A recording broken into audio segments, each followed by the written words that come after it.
Good morning, aspirant. Hope you all are doing well. Your days are going productive and you are doing excellent in your studies.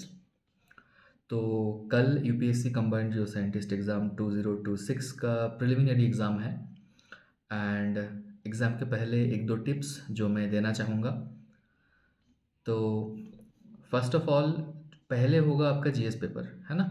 9:30 से GS paper. अब GS paper में ना हम लोग की आदत नहीं होती कि जीएस पेपर में मैक्स ज़्यादा से ज़्यादा अटेम्प्ट कर पाए, क्योंकि वो हमारे कोर सब्जेक्ट नहीं है। तो ऐसा होता है ना कि जीएस पेपर में देने के बाद, है ना, एक काफ़ी डिमोटिवेशन सा आ जाता है ना? ऐसा लगता है कि इतना ख़राब गया है पेपर कि नेक्स्ट पेपर देने का कोई मतलब ही नहीं है। ठीक है? उस टाइम पे हौसला नहीं खोना है। ठीक है? उस टाइम पे लाइट कुछ ब्रेकफास्ट वगैरह कर लेना है आपको। आपका जहाँ एग्ज़ाम सेंटर पड़ेगा, हो सकता है एग्ज़ाम सेंटर के बाहर कोई ग्रोसरी शॉप वगैरह ना हो, तो आपको कुछ dry food, for example cake, biscuit वगैरह आपको आपके साथ रखना है। ठीक है? ताकि जो 2 एग्ज़ाम के गैप है उस टाइम पे आप वो खा पाओ।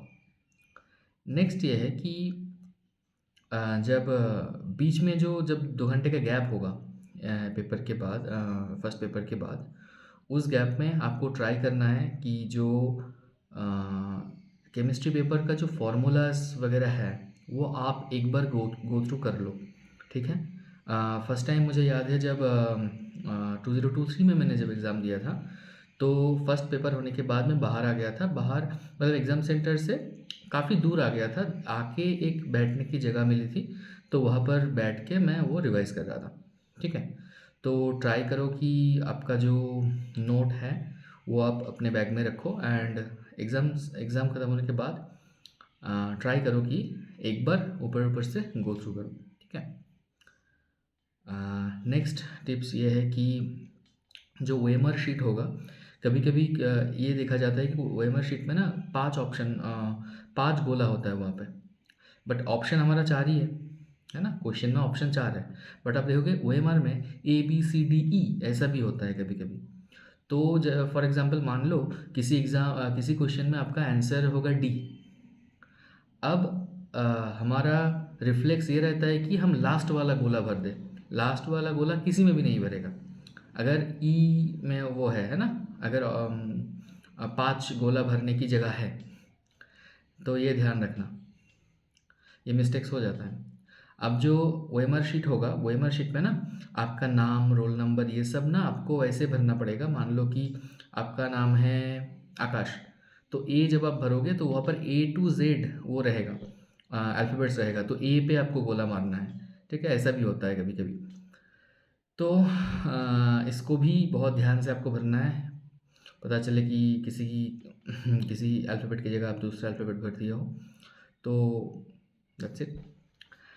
नेक्स्ट ये है कि जो क्वेश्चन आपको क्या बोलते हैं, राफ़ पेपर वो प्रोवाइड किया जाएगा, बट हाँ, सजेशन यही रहेगा कि जो क्वेश्चन के साइड में ही छोटा-छोटा करके आप उसका सॉल्यूशन वहाँ पर ही करो।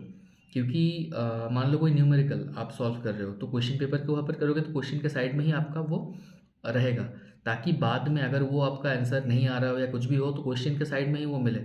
नहीं तो फिर दोबारा राफ़ पेज में वो ढूँढने जाओगे, वो कैलकुलेशन, बहुत सारे कैलकुलेशन के बीच में ढूँढने जाओगे, तो वो नहीं मिलेगा। ठीक है? नेक्स्ट ये है कि केमिस्ट्री पेपर में, क्योंकि वही है जो अल्टीमेटली डिसाइड करता है कि आप लिस्ट में रहोगे कि नहीं रहोगे, है ना? क्योंकि सब लोगों को मतलब कंपटीशन जो है, मतलब ज़्यादा से ज़्यादा मार्क्स वो केमिस्ट्री पेपर ही कैरी करता है, समझे? तो जीएस पेपर में ना एक एक लेवल का कट ऑफ क्लियर करना होता है। बहुत ज़्यादा मतलब बहुत अच्छे मार्क्स नहीं आता है जनरली। ठीक है?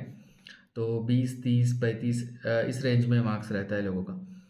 तो केमिस्ट्री पेपर में ट्राई करना है कि मैक्सिमम टू मैक्सिमम अटेंड करो। जीएस पेपर में जो साइंस से जो क्वेश्चन आएगा, केमिस्ट्री से जो क्वेश्चन आएगा, फिजिक्स से जो क्वेश्चन आएगा, एनवायरनमेंट बायोलॉजी से जो क्वेश्चन आएगा, वो क्वेश्चन ट्राई करना कि वो सही हो।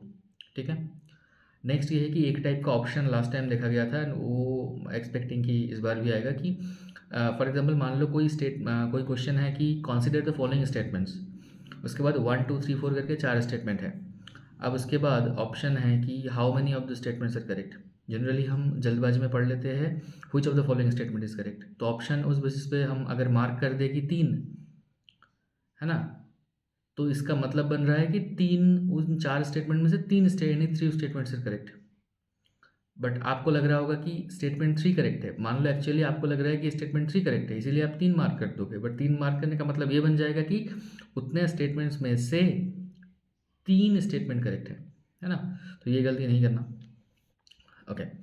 कुछ-कुछ जगह पे न्यूमेरिकल क्वेश्चन फिजिकल केमिस्ट्री में ऐसा आएगा कि जो फ़ॉर्मूलाज़ है, फ़ॉर्मूला आपको पता होगा, जो डाटा है वो भी ठीक-ठाक होगा। आप सॉल्व करोगे, अल्टीमेटली आपका आंसर देखोगे आप ऑप्शन में नहीं है। ठीक है? मतलब किसी भी स्टेज में आप ना देखोगे कि हो सकता है कि गलती हो जाए आपसे, बट उस टाइम पे आपको वो दिखाई नहीं देगा, समझे? तो 2-3 मिनट, 4 मिनट, 5 मिनट उसी न्यूमेरिकल पे वेस्ट मत कर देना। उसको ऐसे ही छोड़ देना, नेक्स्ट क्वेश्चन में जंप कर जाना। ठीक है? मार्क कर रखना क्वेश्चन, जो क्वेश्चन पेपर है उसमें मार्क कर देना। ठीक है?